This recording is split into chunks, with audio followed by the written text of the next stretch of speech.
Oke, selamat siang semuanya. Apa kabar kalian hari ini? Oke, seperti yang kita ketahui bersama, ini adalah pertemuan kita yang kedua. Dan sebelum kita memulaikan materi kita pada hari ini, seperti biasa kita dahulukan dengan doa. Dan doa dimulai.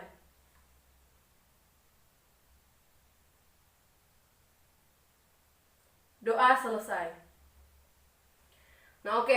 Sebelum kita mulai pada materi kita yang kedua, saya akan mengambil absen terlebih dahulu. Untuk ketua kelas, mohon absennya dibawa ke depan.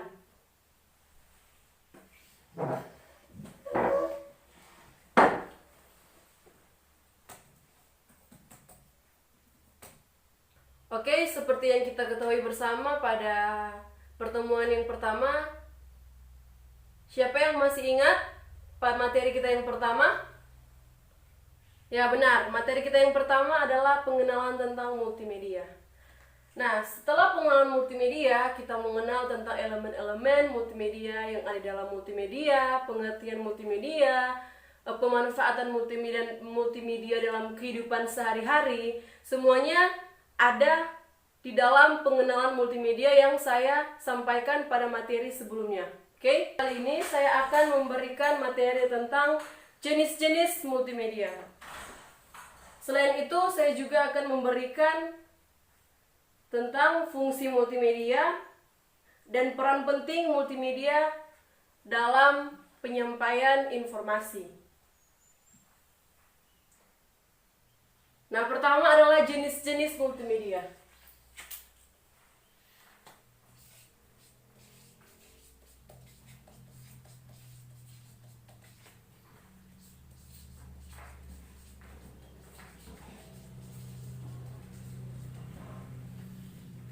Oke, yang pertama adalah jenis multimedia. Nah, multimedia ini terdiri dari beragam jenis yang sama sekali tidak sama. Nah, bagaimanakah deretan dari multimedia? Deretan dari jenis-jenis multimedia? Nah, kita akan segera mengetahuinya sekarang. Yang pertama adalah multimedia interaktif.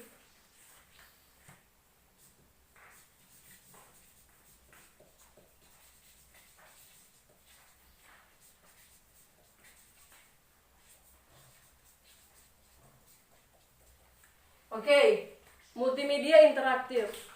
Kata interaktif berarti kita seorang pengguna menggunakan multimedia atau sarana multimedia itu secara aktif. Nah, multimedia interaktif ini adalah salah satu jenis multimedia di mana pengguna bisa mengontrolnya sesuai dengan yang diinginkan, seperti apa dan kapan elemen multimedia akan ditampilkan. Jadi multimedia interaktif ini adalah ketika kita seorang pengguna mengontrolnya secara penuh, mengontrol multimedia tersebut secara penuh. Nah, contoh di sini ada berbagai contoh, yaitu adalah game, CD interaktif, dan aplikasi program, virtual reality, dan masih banyak lagi yang lainnya. Nah, saya akan memberikan salah satu contoh, yaitu game. Ketika kita bermain game, memang sudah dipersiapkan oleh pengembang game, betul? Karakter, kontrol yang ada di dalamnya, dan segala misi-misi sudah disediakan oleh pengembang dari game tersebut. Tapi yang perlu kita ketahui adalah yang akan mengontrol kontrol yang ada di dalam, karakter yang ada di dalam, semua yang ada di dalam itu adalah kita, si pemakai game tersebut, pengguna game tersebut. Jadi apapun yang ada di dalam, pengembang hanya menyediakan, dan yang mengontrol segala sesuatu yang ada di game ini adalah kita sebagai pengguna. Nah, jadi multimedia interaktif ini adalah ketika kita menggunakan salah satu multimedia, yaitu game online, kita dapat mengontrol secara penuh dari game tersebut. Jadi multimedia interaktif ini kita turun tangan langsung. Jadi kita memang mengontrol secara penuh apa yang ada di dalam gitu. Jadi pengembang hanya menyediakan ini itu yang apa yang kita inginkan, tetapi yang mengontrol segala sesuatu, kita ingin begini, kita ingin ke situ, kita ingin game ini seperti apa, itu tergantung kita. Jadi kita yang mengontrol sepenuhnya game tersebut. Oke. Nah, yang kedua,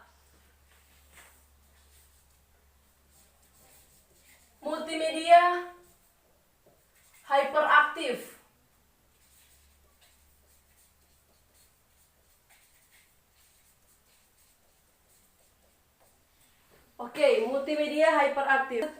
Seperti yang kita ketahui bersama adalah hyperaktif itu di atasnya interaktif, oke?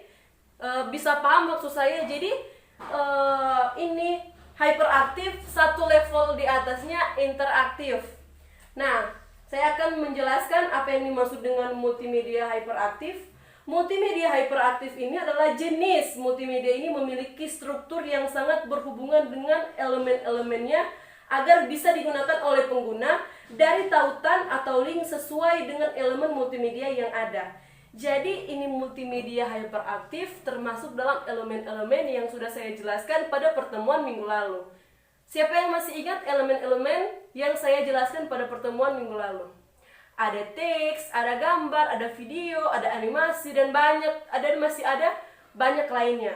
Nah, multimedia hyperaktif ini memiliki struktur yang sangat berhubungan dengan elemen-elemen yang saya sampaikan pada materi minggu lalu. Nah, contoh yang ada di dalam multimedia hyperaktif ini yaitu World Wide Web, website, mobile banking, game online, dan lain sebagainya. Oke? Jadi, saya tidak akan menjelaskan secara detail multimedia hyperaktif ini karena saya mengerti dan saya tahu bahwa siswa-siswa sekalian di sini sudah mengerti, paham sekali apa yang dimaksud dengan multimedia hyperaktif. Oke, yang ketiga adalah multimedia linear atau sequential. Multimedia linear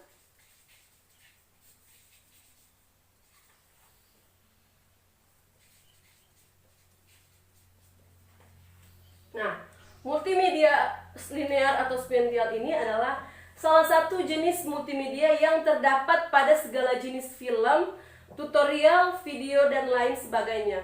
Multimedia linear bekerja tanpa menggunakan alat kontrol yang menyajikan harus teratur dari awal hingga akhir.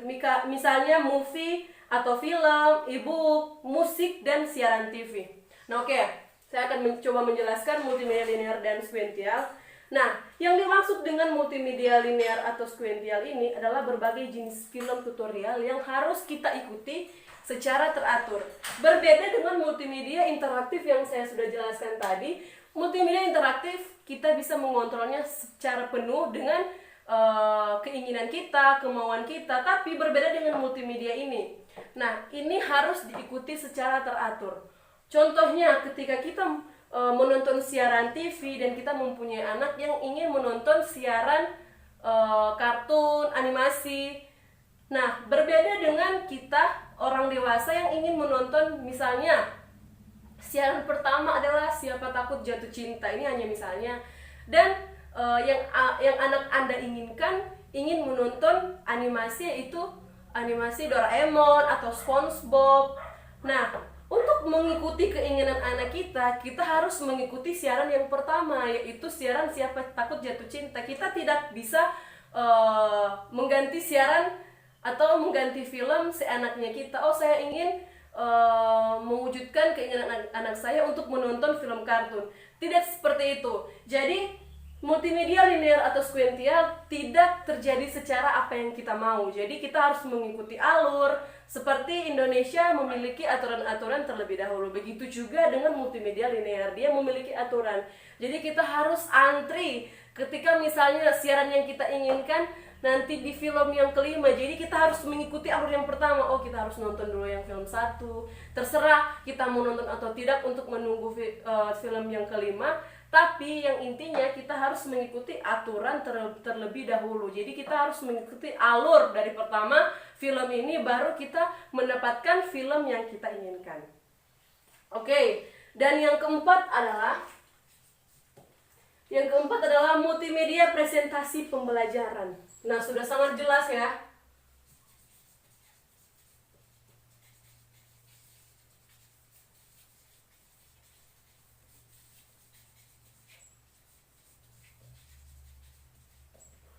Multimedia presentasi pembelajaran.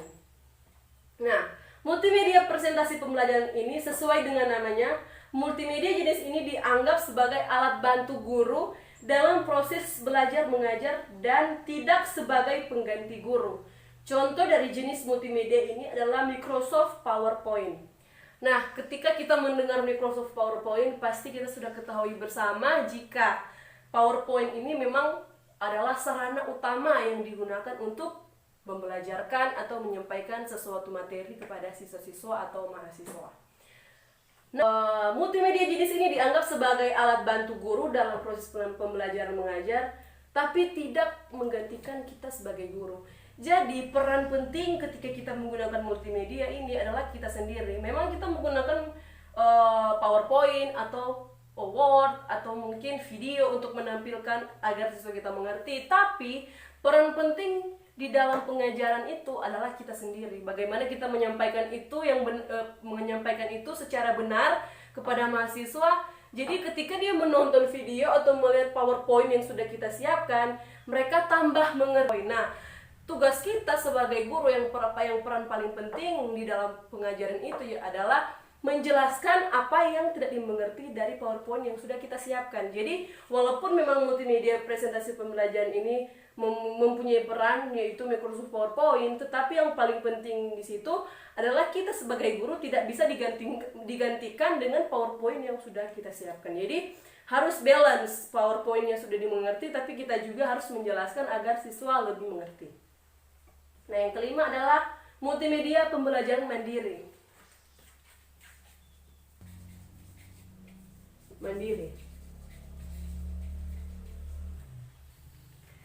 Nah, multimedia pembelajaran mandiri sudah sangat jelas judulnya, yaitu sama halnya dengan multimedia nomor 4, yaitu sama dengan multimedia proses pembelajaran yang melibatkan yang di atasnya, di mana jenis multimedia ini bisa digunakan siswa tanpa harus didampingi atau diawasi oleh guru. Jadi multimedia pembelajaran mandiri itu juga bisa disebut ketika kita di dalam rumah dan kita belajar sesuatu. Misalnya dari sekolah kita dapat pembelajaran tentang jenis-jenis multimedia. Nah, ketika kita tidak mengerti salah satu dari jenis-jenis ini, kita mereview kembali apa yang sudah disampaikan oleh guru, apa yang sudah disampaikan oleh saya di sini. Jadi siswa-siswa sekalian ketika pulang ke rumah mereka mereview kembali, mereka belajar secara mandiri untuk membuat pikiran mereka lebih berkembang, lebih mengetahui, oh tadi ketika saya sedikit tidak mengerti tentang ini, saya lebih mengerti ketika saya mereview sendiri tentang pelajaran yang sudah saya dapatkan tadi. Nah, itu adalah contoh multimedia pembelajaran mandiri. Yang keenam adalah multimedia kids.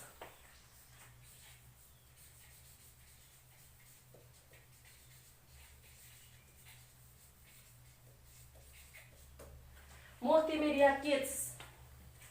Multimedia Kids adalah kumpulan bahan pengajaran atau pembelajaran yang melibatkan lebih dari satu jenis media dan diorganisir di sekitar satu topik. Nah, jadi saya akan menjelaskan Multimedia Kids. Jadi Multimedia Kids ini melibatkan banyak jenis. Jadi jenis-jenis yang sudah saya sampaikan, yang sudah saya tuliskan di sini, entah dia akan menggabungkan antara 1, 2, dan 3 atau 1, 3, dan 4, itu adalah multimedia kids. Jadi ketika dia mau menyampaikan materi seperti saya, dia menggabungkan jenis-jenis multimedia dengan topik yang dia sampaikan. Misalnya sementara dia menggunakan PowerPoint, itu kan ada di poin yang keempat, multimedia proses pembelajaran, yaitu PowerPoint. Dia juga menggunakan jenis yang sama, yaitu multimedia interaktif. Jadi dia mengontrol kelas, mengontrol sesuatu, tapi juga dengan menggunakan jenis multimedia yang lain, yaitu multimedia proses pembelajaran. Jadi multimedia kids ini penggabungan antara jenis-jenis multimedia yang lain. Nah, yang ketujuh adalah hypermedia.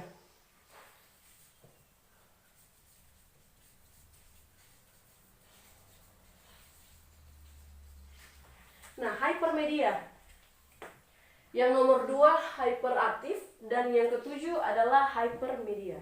Hypermedia adalah media yang tidak hanya menampilkan teks saja, dan akan tetapi juga mengikut sertakan foto, audio dan video serta grafis komputer yang berhubungan dengan topik tertentu. Jadi hypermedia ini tidak hanya menggunakan teks saja. Jadi ketika kita mengajarkan sesuatu kepada siswa, kita hanya menampilkan PowerPoint secara teks untuk memberikan pengertian kepada siswa. Hypermedia ini tidak bekerja secara apa yang saya sebutkan tadi.